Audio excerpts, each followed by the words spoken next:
In the 1400s, life in Iran unfolded in small moments, some messy, some tender, many shaped by routine.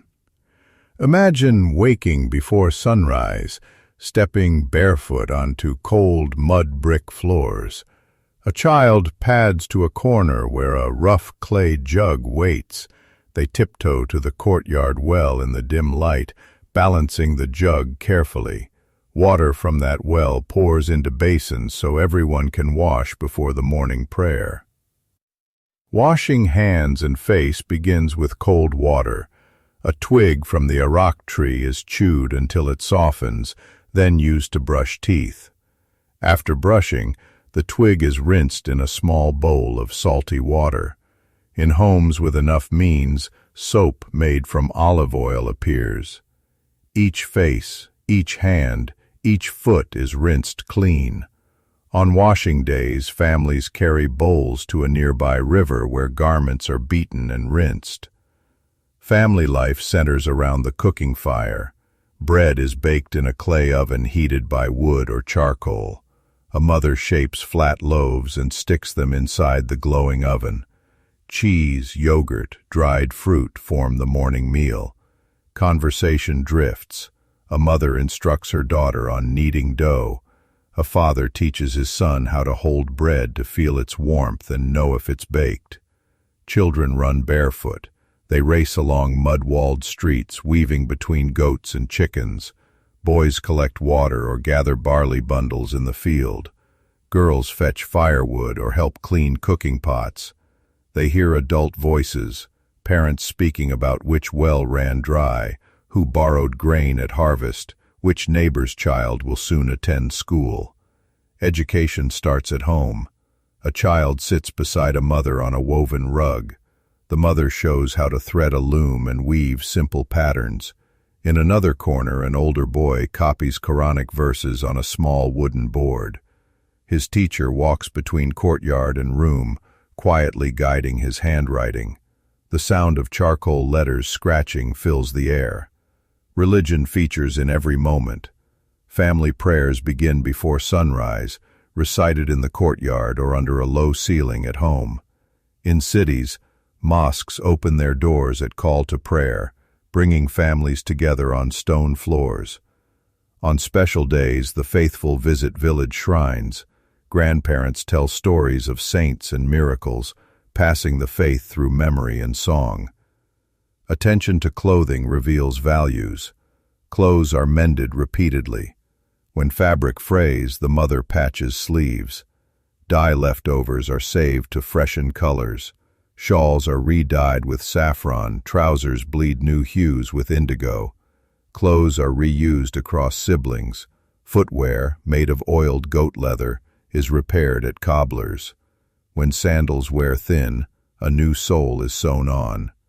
Each meal carries intention. Lunch is the centerpiece. Stew of lamb or chicken. Romance begins simply.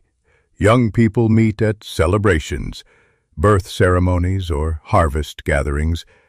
Girls with flowered shawls dance in circles. Boys play drums or sing. A young man might bring fruit and honey to a girl's courtyard the morning after. Over time, courtship becomes family knowledge. Weddings are bigger. Rugs spread in courtyards. Drums and tambourines call neighbors. Dances follow sunset. Gifts given under lantern light. Work holds structure. Farmers rise early to tend wheat, barley, rice. Irrigation comes from qanats, underground tunnels dug by community labor. If one tunnel collapses, everyone works the next sunrise to reopen water. In towns, trades shape lives. Blacksmiths hammer tools and horseshoes. Weavers work carpets thread by fine thread. Potters shape clay. A son might apprentice at his father's forge, learning smell of burning steel. Health concerns enter every household. A midwife arrives before dawn if a child is born. She brings warm water, cloths boiled over embers. Mothers press boiled fennel or rue to ease pains after birth. If smallpox or fever appears, women paste honey and turmeric on wounds. Male physicians in cities treat with cupping, herbal syrups, sometimes bleeding. Not everyone can visit a physician.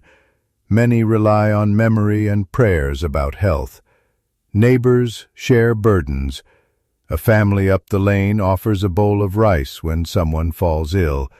In return, the sick help during recovery. Families lean on relationships for survival.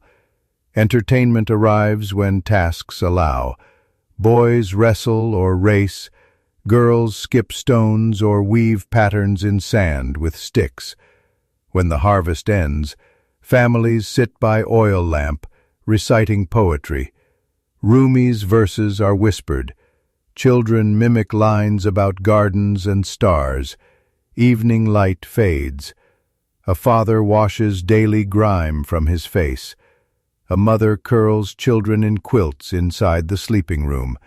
Grandparents hum lullabies or recite lines of prayer. Somewhere deep underground, qanats flow water as it has for centuries. Loops of ritual, cloudy breaths in the night air, fireflies dancing beyond clay walls. They sleep under the sky, faces warmed by wool blankets. They hope tomorrow brings water, enough grain, healthy children, peaceful days.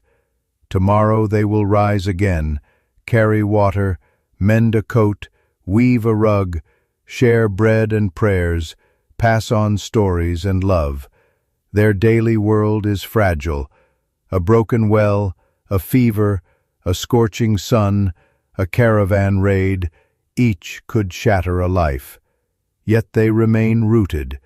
If you can picture the Iraq twig scraping across teeth, the glow of a warm clay oven, the feel of a shawl patched by mother's hands, then you are walking with them. Then their lives breathe quietly again. Then history finds rhythm in ordinary footsteps. I'll see you next time.